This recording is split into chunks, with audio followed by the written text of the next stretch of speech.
Yo, halo, balik, nggak balik sih, halo.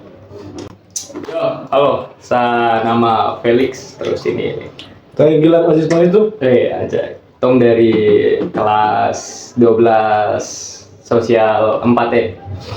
Jadi sini, Tong ada mau buat macam podcast, bisa dibilang podcast nggak sih, ngobrol-ngobrol santai gitu, mengenai kehidupan sekolah, terus ya, topik-topik lainnya yang mungkin kita mau sharing kepada teman-teman sekalian tuh. Jadi bagaimana? Tom nih sudah sekelas nih sejak kapan nih? Kelas 2 ya?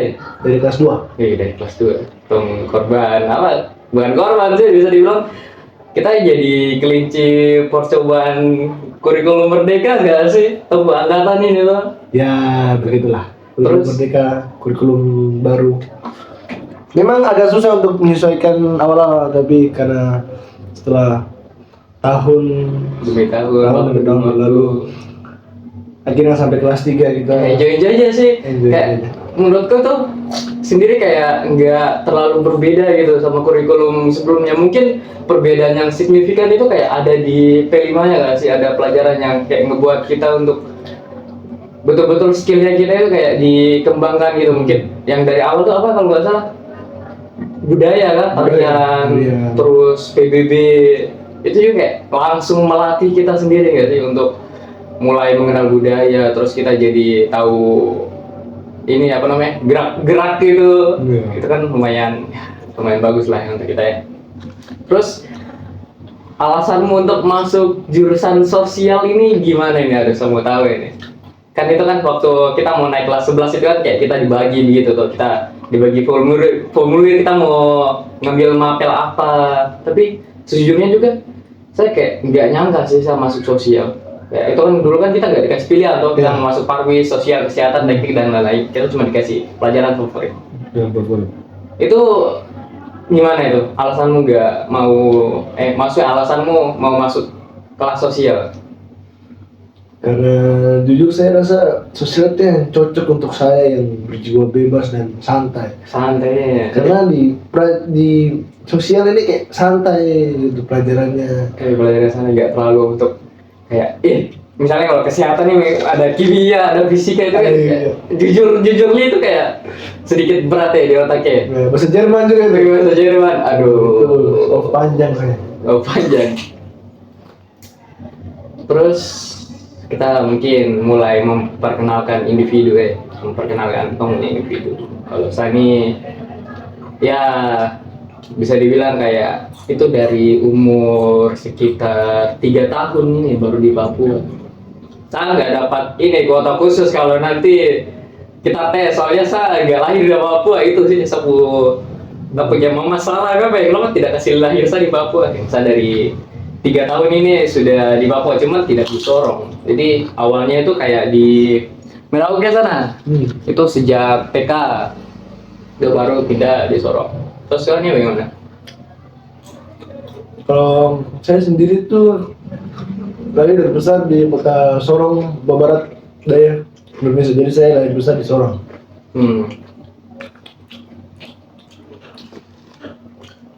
Baru bagaimana ini? Aduh, yang saya mau tanyakan tuh kayak macam belum nggak sih? Kok dari SMP tuh kayak di rumah sendiri gitu gara-gara faktor orang tuamu yang kerja di mana? Penepok, Karena Pope ada jaga kayak toko gitu ya. kurang lebih begitulah. Itu dari sejak kapan ini? Dari kelas 8 SMP. Kelas 8 SMP. Itu maksudnya kok hidup sendiri tuh total kayak orang tua itu nggak balik-balik lagi atau gimana? Balik, tapi kayak mungkin sebulan sekali itu pernah. Mungkin 2 bulan mungkin pernah juga tuh. Maksudnya kayak jadi tuh saya dulu bisa dibilang kayak bermain dengan teman, jadi kayak untung masih ada teman-teman sekolah SMP yang bermain dengan saya, jadi kayak waktu ini kayak berasa cepat walaupun ditinggalkan sama orang tua. Iya kak, gue nggak ngerasa yang terlalu kesepian banget gitu, gara-gara ada teman-teman yang ikut menemani. Iya, itu betul sekali. Jadi ya termasuk kayak, lo pernah nggak sih kayak ngerasa walaupun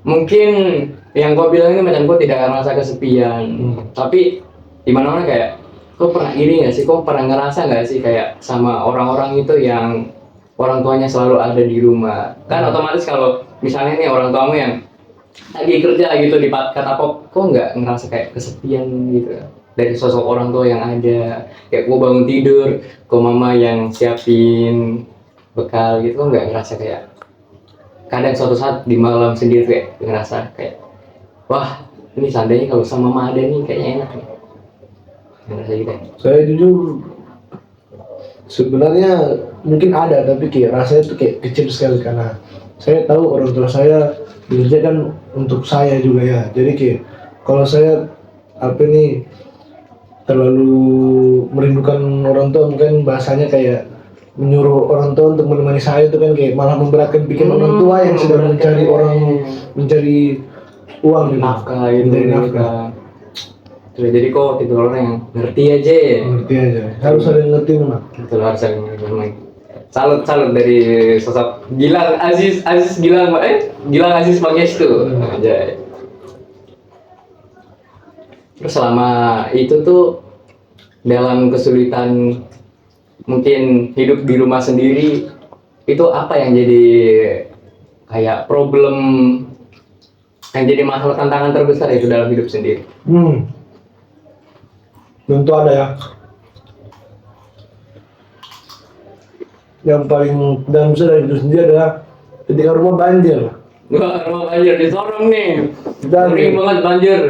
Dan kebetulan di rumah saya ini di pinggir kali, Di jadi pinggir kali, iya betul ya. bisa dibilang ya agak rendah gitu lah. Ya alhamdulillah apa nih, walaupun mesti kalau banjir sendiri yang tangani kan dia susah ya, tapi alhamdulillah masih ada teman-teman yang keluarga yang membantu membersihkan rumah. Terus untuk soal manajemen ekonomi ini bagaimana nih? Itu kok dikasih uang jajan itu tiap berapa minggu apa bulan, apa kalau butuh doang minta? Kalau jujur saya dulu itu Itu punya ya? saya ini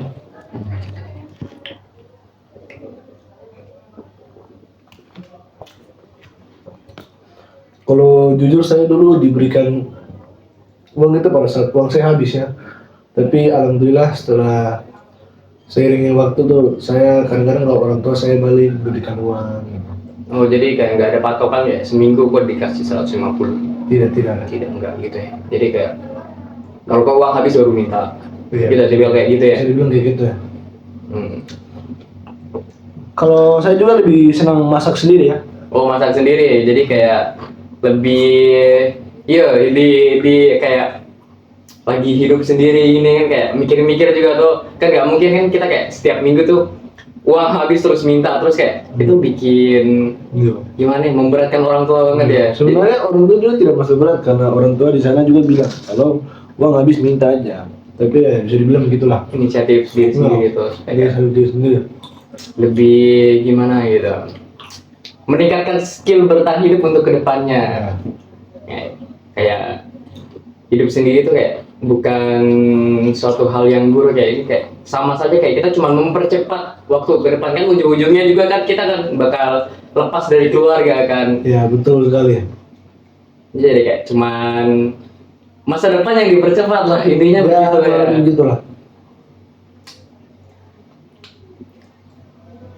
Terus untuk hidup sendiri nih, Tom, ngomong-ngomong soal hidup sendiri, kalau untuk zaman-zaman sekarang nih, apalagi yang di lingkup-lingkup kita itu kayak seseorang yang hidup sendiri itu kayak itu ada angin-angin yang negatif gitu, kayak mungkin banyak tantangan, banyak kayak apa sih bisa dibilang tuh ya, tantangan-tantangan negatif remaja zaman sekarang, kenakalan remaja zaman sekarang itu kayak bagaimana gitu, kok punya iman itu kayak tetap kuat untuk kayak tetap di jalan yang lurus lah bisa dibilang. Kayak kita sedikit membicarakan tentang fakta yang ada, kayak kebanyakan remaja zaman sekarang tuh kalau hidup sendiri tuh kayak tidak jauh dari kata namanya mungkin bawa cewek ke rumahnya, itu kok nggak gitu ya? Jangan begitu. Anti ya?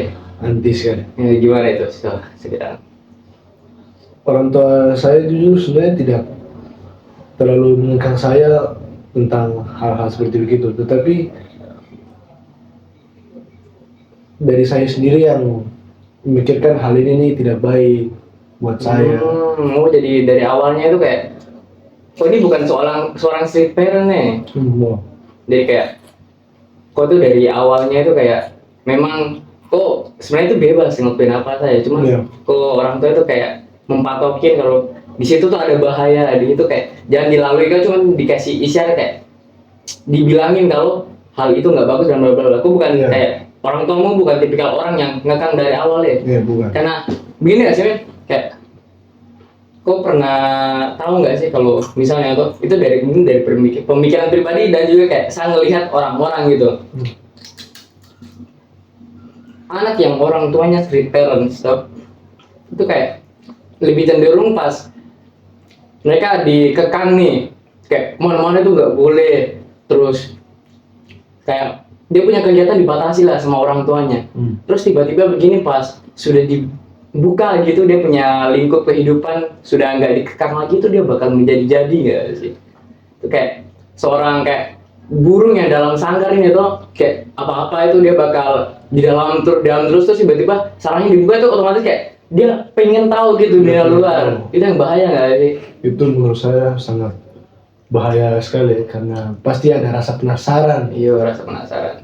Karena dulu sering dilarang-larang ya.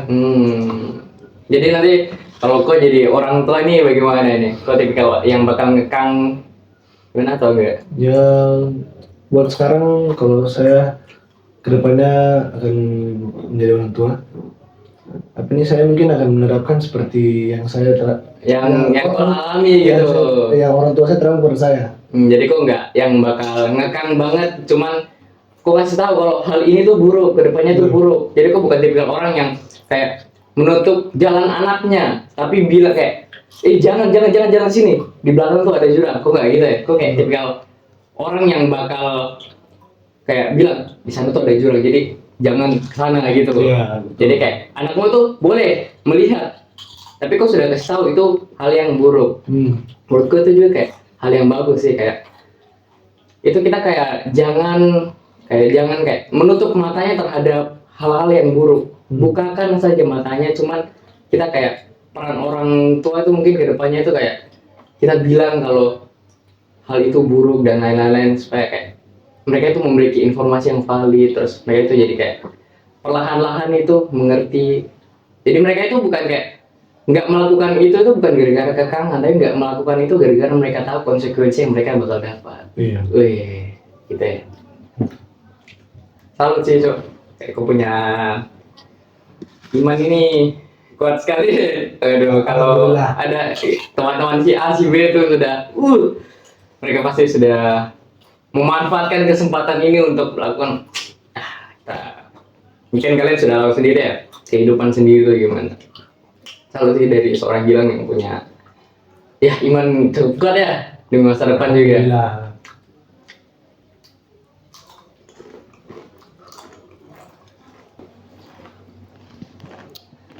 Aduh, sorry, ada sedikit trouble. Terus gimana nih? Dengan kau punya kehidupan sehari-hari ini, kau kan sendiri loh. Terus di waktu-waktu luang nih, biasanya tuh ngelakuin apa nih? Saya jujur di waktu-waktu luang ya berolahraga tipis-tipis lah, seperti push up, pull up, dan sit up. Kadang-kadang lari juga untuk menyehatkan diri sendiri ya. Positif sekali. Kadang juga saya menonton film ya, serial gitu. Serialnya? Terus serial yang membuat kok interested sekali itu apa ya? Interesting ya? Menarik, kok punya perhatian gitu. Kalau kalian tahu, itu ada film serial namanya Game of Thrones. Wah, itu apa itu? Itu seperti menceritakan di abad pertengahan. Tolong klik nih. Apa? Oh, enggak. Itu seperti film yang menceritakan perebutan kekuasaan di abad pertengahan ya, yang penuh dengan drama dan intrik politik. Oh, jadi kok ini tertarik nih pada sejarah-sejarah kayak gitu ya? Kayak lebih abad pertengahan betul aja. condong ke abad pertengahan gitu. Kalau untuk zaman-zaman Jadi yang medieval gitu, kerajaan itu gua nggak terlalu dalami. Ya Tertarik nggak? apa? Kurang tertarik ya? Kalau yang sejarah kerajaan gitu. Kurang tertarik. Kurang tertarik. Jadi kayak kok mulai tertarik tuh pada apa pertengahan kayak penjajahan, Ya. VOC. Nah, terus kau tahu nggak? Coba ceritakan sedikit. Kok ada ini nggak? Fakta-fakta menarik soal hal-hal tersebut.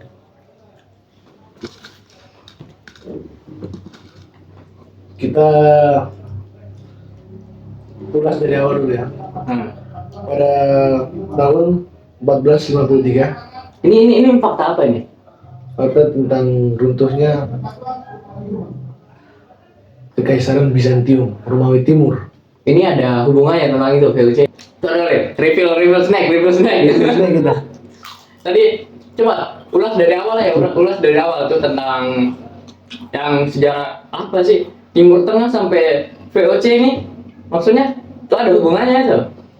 Ada hubungannya teman. Apa? Lanjut. Oh, itu ada hubungannya teman, itu kan sudah santai. Iya, lanjut. Itu dari apa? Penjajahan apa?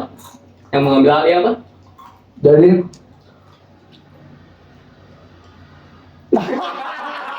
sebenarnya barang ini tuh kalau ini sama nonton video tapi di videonya bilangnya gitu ini jadi tuh mereka kayak ini pedagang sama pedagang Italia gitu ini kan nonton video gitu sih itu real nggak sih videonya Gak apa, pokoknya. oh yang kasih kayak betul nggak mungkin salah dong videonya Iya, pokoknya apa yang gue dapat aja. oh iya Lanjut.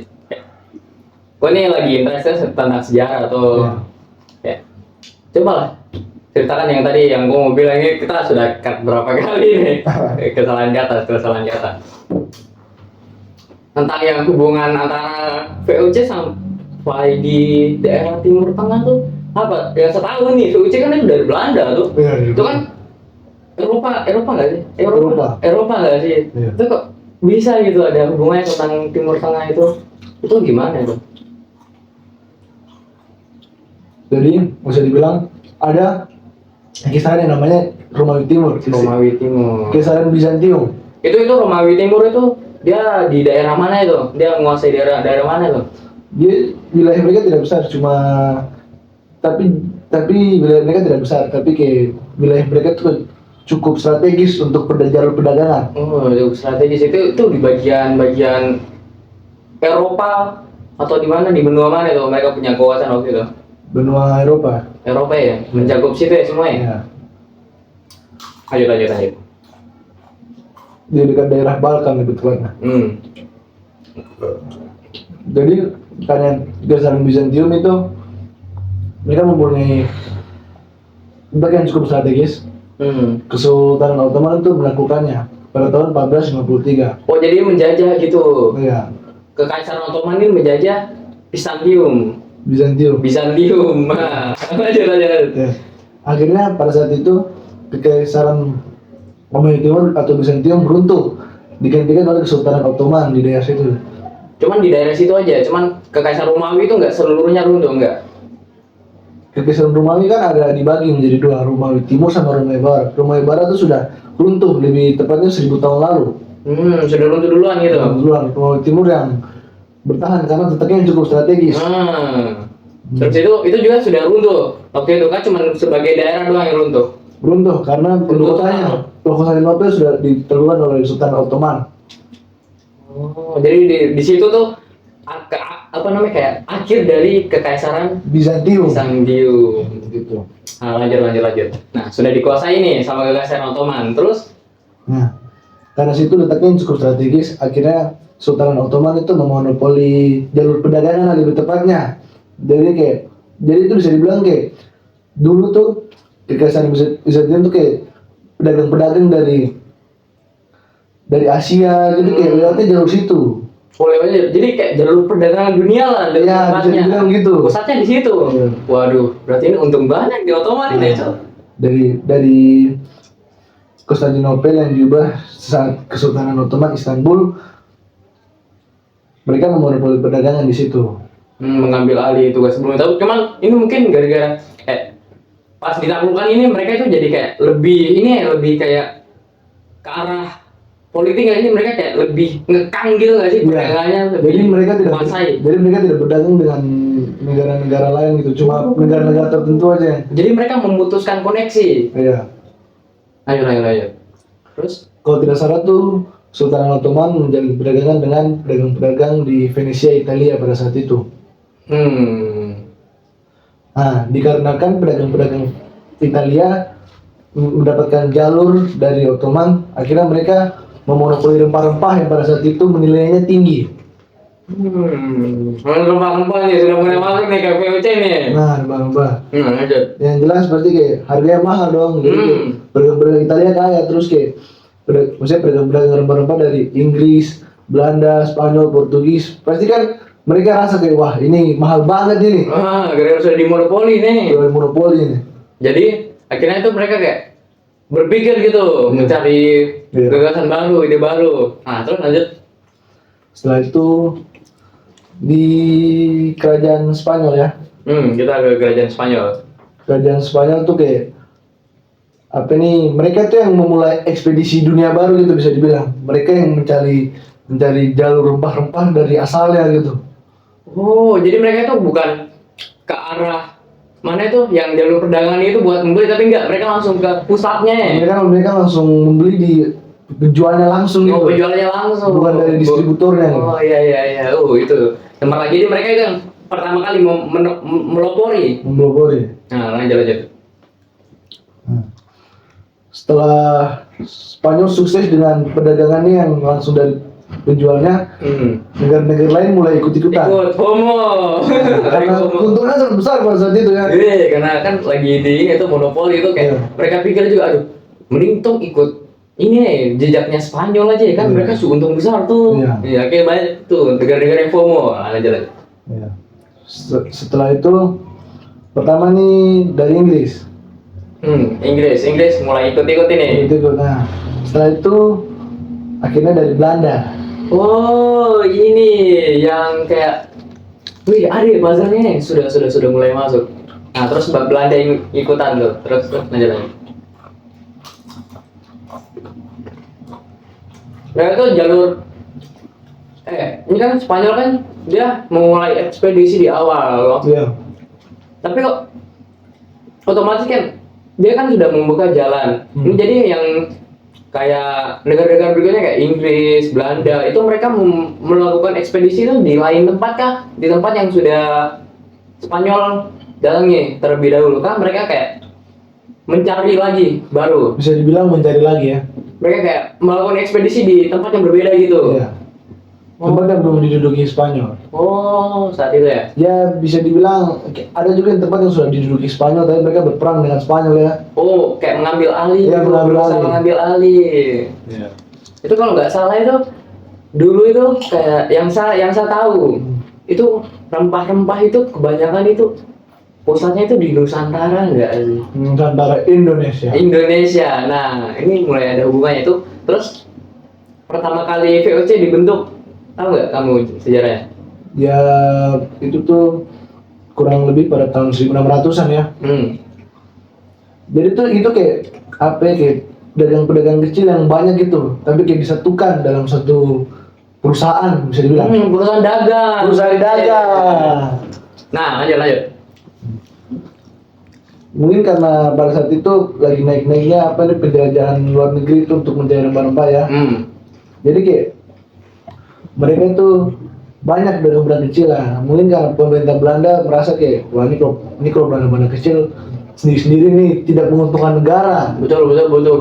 Jadi, mereka pasti kan keuntungannya mereka buat mereka sendiri gitu. Jadi disatukan gitu lah sama Belanda itu sendiri. Pemerintah Belanda yang menjadi perusahaan dagang.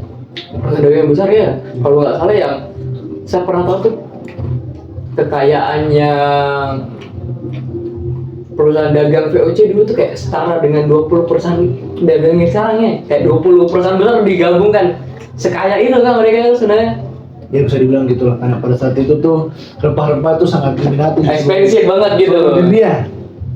Oh, jadi cikal bakal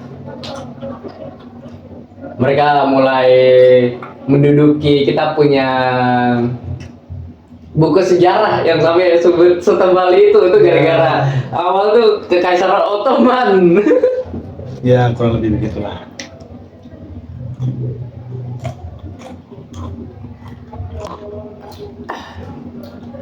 Terus kita bahas apa lagi nih? Kira-kira bahas santai tentang mungkin kau punya keinginan ke depannya nih.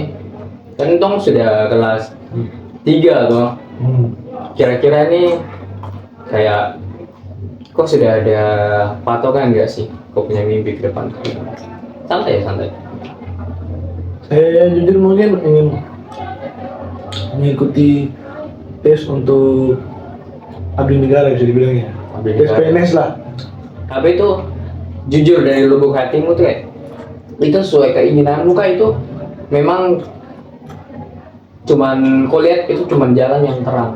Itu keinginanmu apa? Itu kesempatan yang ada menurutmu? Itu kesempatan yang adanya. Kalau menurut saya kan jujur di Indonesia untuk menjadi pekerjaan tetap dan sebuah pemerintahan pasti sangat susah ya di Indonesia nih, apalagi dengan masyarakat yang banyak dan peluang kerjanya yang sedikit ya. Jadi kayak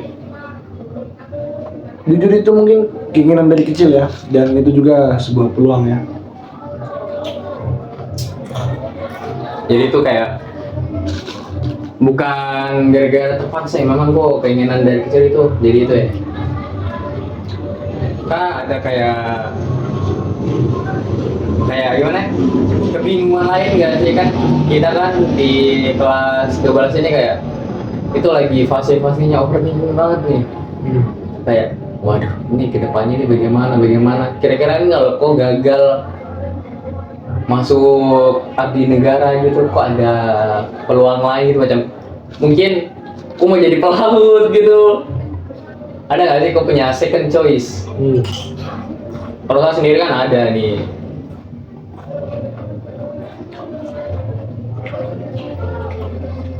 Kalau buat saya sekarang